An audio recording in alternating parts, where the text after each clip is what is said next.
Dive news special debate.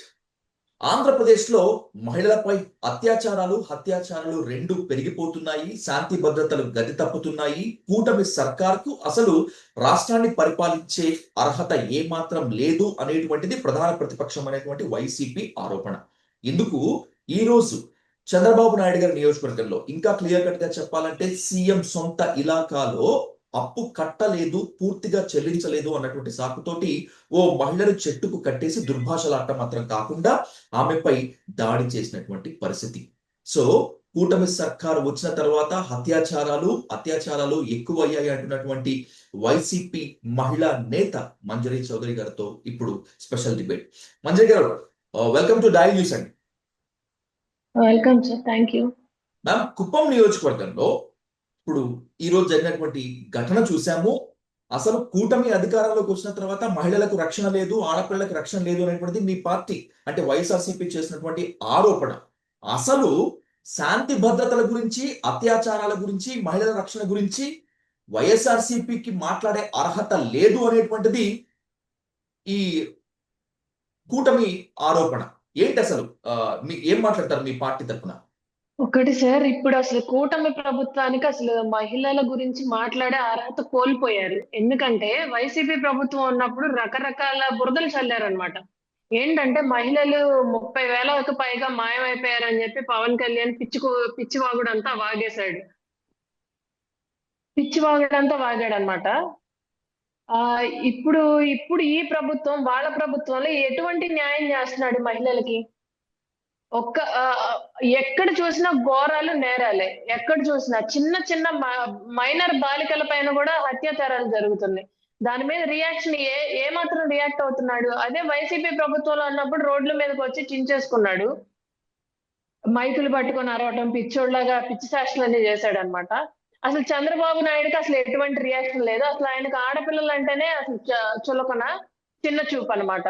ఎందుకంటే గతంలో కూడా చంద్రబాబు నాయుడు గారు అన్నాడు, కోడలు కొడుకుని కంటే మెచ్చుకుంటది కానీ అత్త కూతుర్ని కంటే మెచ్చుకుంటదా అని డైలాగ్ లో వదిలాడు అనమాట.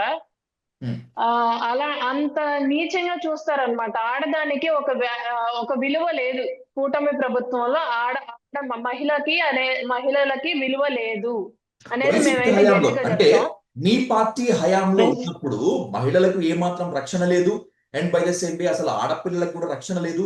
వీటన్నింటికి అంటే ఆడపిల్లపై హత్యాచారాలు పెరగటానికి మీ హయాంలో విచ్చలవిడిగా గంజాయి ఉంది కాబట్టే ఈ రోజు ఇప్పటికి కూడా కూటమి అధికారంలోకి వచ్చి 1 year అవుతున్నా కూడా గంజాయి మూలంగానే హత్యాచారాలు జరుగుతున్నాయి అంటున్నారు. అసలు మీకు అంటే వాళ్ళు ఆరోపిస్తున్న దాని ప్రకారము మీకు అర్హత ఉందా? మహిళల గురించి, వాడి గురించి మాట్లాడే అర్హత మీ పార్టీకి, మీకు అర్హత ఉందా? ఖచ్చితంగా ఉందండి. ఎందుకంటే ఈ రోజున ప్రతి ఒక వీధి వదిలి ఇంకో వీధిలో, ఒక గ్రామం వదిలి ఒక గ్రామంలో బెల్ట్ షాపులు స్టార్ట్ చేశారు.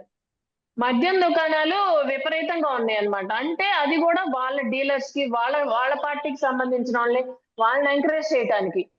ఇప్పుడు ఏంటంటే గ్రామాల్లో కూడా చూసుకుంటే పెద్ద వాళ్ళ కింద చిన్న వాళ్ళు పనిచేస్తూ ఉంటారు. వాళ్ళకు కూడా వీళ్ళు మద్యం సప్లై చేసి వాళ్ళని గ్రిప్పుల్లో పెట్టుకొని, ఇక ఊర్లేంటి అసలు ఈ ఏపీనే నాశనం చేసేసారండి. ఒక లెక్కలో చెప్పాలంటే ఏపీని ఇళ్ల మధ్యలో మద్యం షాపులు పెట్టారండి. ఆడవాళ్ళు ఎలా తిరుగుతారు?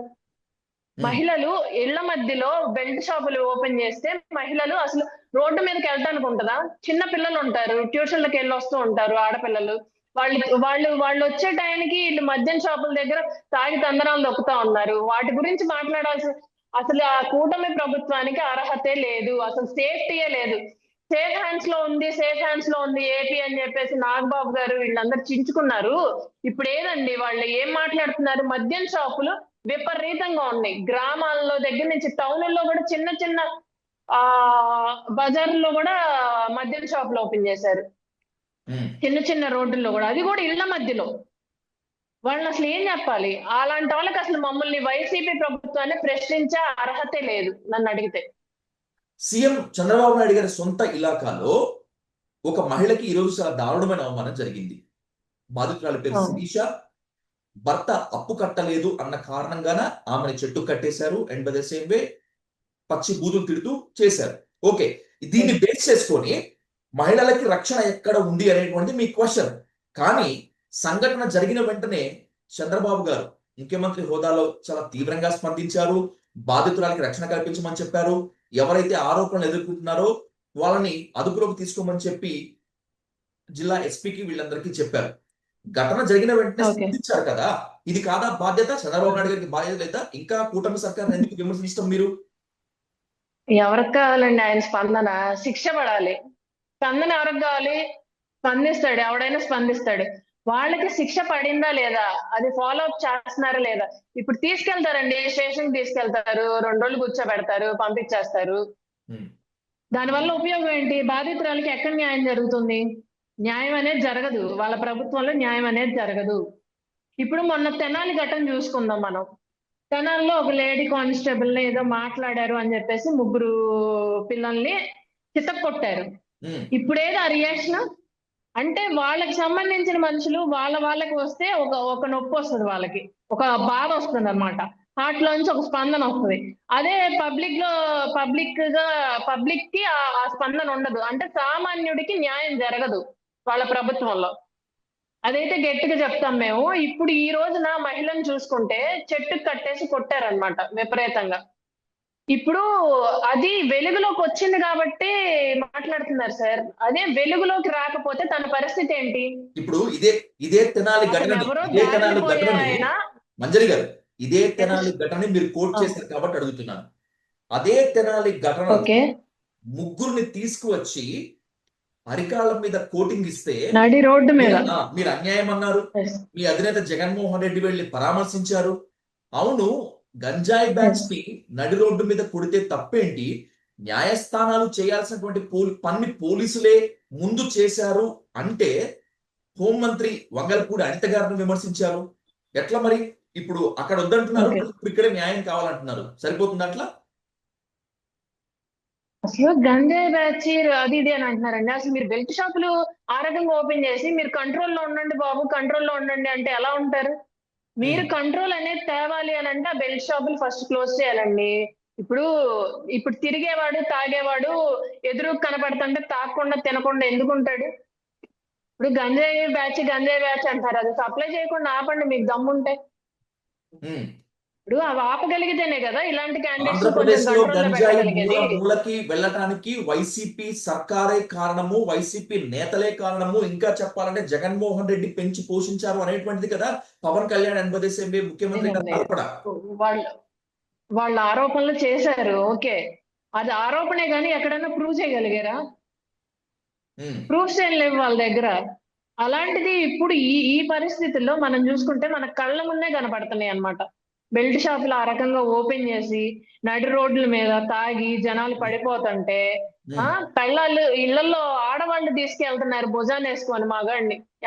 ఎక్కడ పడిపోయాడా ఈయన అని. అలాంటి పరిస్థితిలో ఉంది ఏపీ సేఫ్ హ్యాండ్స్ లో ఉంది అనేది బండ బూతు. అది ఈ రోజున ఆ మహిళను మేము గనక అధికారంలో వస్తే మహిళల వైపు తలెత్తి చూసేందుకే వెనుకాడేలా చేస్తామని చెప్పారు పవన్ కళ్యాణ్. ఇప్పుడు ఆయన డిప్యూటీ సీఎం అయ్యారు. అండ్ బై ద సేమ్ వే ఇప్పుడు పవన్ కళ్యాణ్ అజమాయిషి, పవన్ కళ్యాణ్ గవర్నెన్స్ కరెక్ట్ గా పనిచేయట్లేదు అనేటువంటి మీ ఉద్దేశమా? అవునండి, ఖచ్చితంగా చెప్తాం. ఆ రోజున మరి రోడ్డు మీదకి వచ్చి ధర్నాలు చేశాడు, దేశంలో అన్నాడు, పిచ్చోళ్ళ కార్లు ఎక్కి తిరిగాడు. మరి ఈ రోజున మరి పరామర్శించడానికి కూడా రావట్లేదే. అట్లీస్ట్ పరామర్శించడానికి కూడా ఎక్కడ ఏ ఘోరం జరిగినా జగన్మోహన్ రెడ్డి గారు వస్తున్నాడే తప్ప కనీసం పరామర్శించడానికి రావడానికి ఏంటి వాళ్ళకి? భయమా? బూతులు తిడతారని భయమా? జనాలు కొడతారని భయమా? స్పందించాలి కదండి. అట్లీస్ట్ ఆడపిల్లని రేపులు చేసేస్తే కనీసం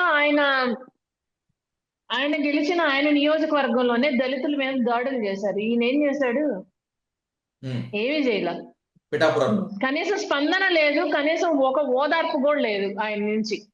ఇంకా ఆయన గురించి మాట్లాడుకోవడం కూడా అనవసరం అండి. ఏదో గాలివాటానికి గెలిచాడు, ఇంట్లో పడుకున్నాడు, ఇంకంతే. మహిళలు ఎలా పోతే ఆయనకి ఎందుకు? అన్నారు. మీది కూడా రాజధాని ప్రాంతం కాబట్టి మంజరి గారు, ఇప్పుడు మొన్న సాక్షి డిబేట్ లో అమరావతి మహిళలని వేశ్యల రాజధాని అంటూ కించపరిచారనేటువంటి దానిపైన అమరావతి మహిళలు మొత్తం అంతా కథం తొక్కారు, గర్జించారు, కేసులు బుక్ చేశారు, కోర్టు దాకా వెళ్ళింది పంచాయతీ. ఇప్పుడు కుప్పం నియోజకవర్గంలోనే సాక్షాత్తు సీఎం నియోజకవర్గంలోనే ఓ మహిళకు ఇంత దుశ్శాసన పర్వం, ఇంత కీచక పర్వం జరిగింది కదా, ఏమంటారు ఇప్పుడు మీరు? ఇప్పుడు స్పందించరండి, ఖచ్చితంగా చెప్తాం మేము. ఎందుకంటే ఇప్పుడు ఆ ఆంధ్ర అమరావతి సైడ్ ఏదైతే మహిళలు ఉన్నారో, నేను అందరినీ అనట్లా, వాళ్ళ ఫాలోవర్స్, ఆయనకు సంబంధించిన మనుషులు, టీడీపీ మనుషులు వీళ్ళందరూ ఉన్నారు కాబట్టి వాళ్ళని ఏదో ఒక మాట అన్నారు అని చెప్పేసి వీళ్ళు రెచ్చిపోయారే తప్ప అది మహిళలందరికీ వర్తించదు.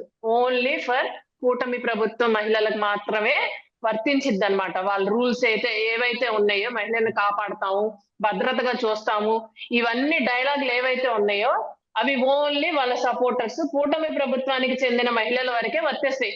అందరి మహిళలకి అవి వర్తించవు అనమాట. అది రైట్.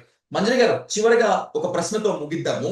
రాజకీయాలు ఏమైనా ఉండొచ్చు, పార్టీలు ఏమైనా ఉండొచ్చు, మీరు వైఎస్ఆర్సీపీని ప్రజెంట్ చేస్తున్నారు, కొంతమంది టీడీపీ, అలాగే జనసేన. సార్, రాజకీయాలకు అతీతంగా మహిళలు ఏ రాష్ట్రంలోనైనా కూడా, ఎక్కడైనా కూడా బాగుండాలి అనేటువంటిది ఎవరైనా కోరుకుంటాం కాబట్టి, ముగించే ముందు ఏం చెప్తారు? సాక్షాత్ మహిళా లోకం తరపున ఏం చెప్తారు కూటమి సర్కార్కి and by the same way ఈ దేశ ప్రజలకి ఏం చెప్తారు మంజరి గారు?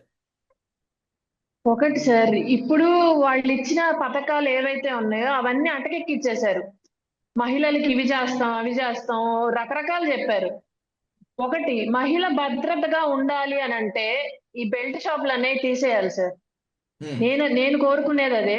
మహిళల తరపు నుంచి ఒక మద్యం దుకాణాలు విపరీతం అయిపోయినాయి ఈ ప్రభుత్వం వచ్చినాక, మరీ విపరీతం అయిపోయింది. ఇప్పుడు జగన్మోహన్ రెడ్డి గారి ప్రభుత్వంలో బెల్ట్ షాపులు కూడా ఆయనే రన్ చేసుకుంటున్నాడు, అది ఇది అని చెప్పేసి అన్నారు. అప్పుడు మాక్సిమం ఏదన్నా కొనుక్కోవాలన్నా కొంచెం లాంగ్ వెళ్లాల్సి వచ్చేది వీళ్ళు. ఇప్పుడు ఏంటంటే అడుగడుక్కి మద్యం షాపులే ఎక్కువైపోవడం బట్టి ఇతను ఏదైతే ఇంట్లో మగ మనిషి ఉన్నాడో, తాగుడికి వ్యసనానికి బానిసైన మనిషి, తాగుతున్నాడు, ఆ డబ్బులు తెచ్చుకుంటున్నాడు, తాగుతున్నాడు, ఎక్కడ పడితే అక్కడ పడిపోతున్నాడు. దాని వల్ల అసలు నాశనమేనండి, ఒక కుటుంబం మొత్తం నాశనం అయిపోతుంది. దయచేసి ఆ మద్యం షాపులు ఇవన్నీ బంద్ చేస్తే సగం బాగుపడేది ఏపీ. రైట్. మహిళా భద్రత పైన, మహిళా రక్షణ పైన ప్రభుత్వానికి ఏమైనా చెప్పాల్సి ఉందా, డిమాండ్ చేయాల్సి ఉందా మీ పార్టీ తరపున? And by the same way being as a women గా, యాజ్ ఎ ఉమెన్ గా అంటే ఏంటంటే అండి, ఎక్కడైనా ఏదైనా ఒక మహిళ మీద దాడి జరిగితే వాడికి ఇమీడియట్ గా శిక్ష అనేది పడాలి. ఇప్పుడు నడి రోడ్డు మీద వీళ్ళని ఎట్లా కొట్టారో వాళ్ళని కూడా నడి రోడ్డు మీద శిక్ష అనేది వేస్తే రెండో వాడికి భయం ఉండిద్ది. ఇప్పుడు తీసుకెళ్తున్నారండి, స్టేషన్ తీసుకెళ్తున్నారు, 2 రోజులు రిమాండ్ కి పంపిస్తున్నారు, 4 బెయిల్ తెచ్చుకుంటున్నాడు, హైకోర్టుకు పోతున్నాడు, బెయిల్ తెచ్చుకుంటున్నాడు, బయటకు వస్తున్నాడు. ఇంక ఈ ఘోరం నేరం చేసినాడికి భయం ఎక్కడి నుంచి వచ్చింది? ఆ భయం అనేది ఈ ప్రభుత్వం కల్పించాలని కోరుకుంటున్నాం వైసీపీ తరపు నుంచి. ఏదైనా ఘోరం చెయ్యాలి అని అంటే భయపడాలి, మహిళ మీద చెయ్యాలన్నా భయపడాలి. అది ఒకటి కోరుకుంటున్నాం, డిమాండ్ చేస్తున్నాం. పవన్ కళ్యాణ్ గారిని మహిళల్ని సేఫ్ హ్యాండ్స్ లో ఉంచుతాను అని చెప్పి చించుకున్నారు, బాగా ఎక్కువగా మాట్లాడాడు. ఇప్పుడు చెప్పమనండి, పవన్ కళ్యాణ్ గారు మిమ్మల్ని సూటిగా ప్రశ్నిస్తున్నావు, ఇప్పుడు చెప్పండి, మీరు మహిళలకి ఎలాంటి భద్రత కల్పిస్తున్నారు? మీరు మహిళలకి ఎలాంటి భద్రత కల్పిస్తున్నారు? అసలు రేపలు చేసిన వాళ్ళు అసలు మీరు ఇంత మట్టుకు ఒక్కడికన్నా శిక్ష పడిందా? శిక్ష పడ్డట్టు మీ ప్రభుత్వంలో ఒక్కటి చూపించండి.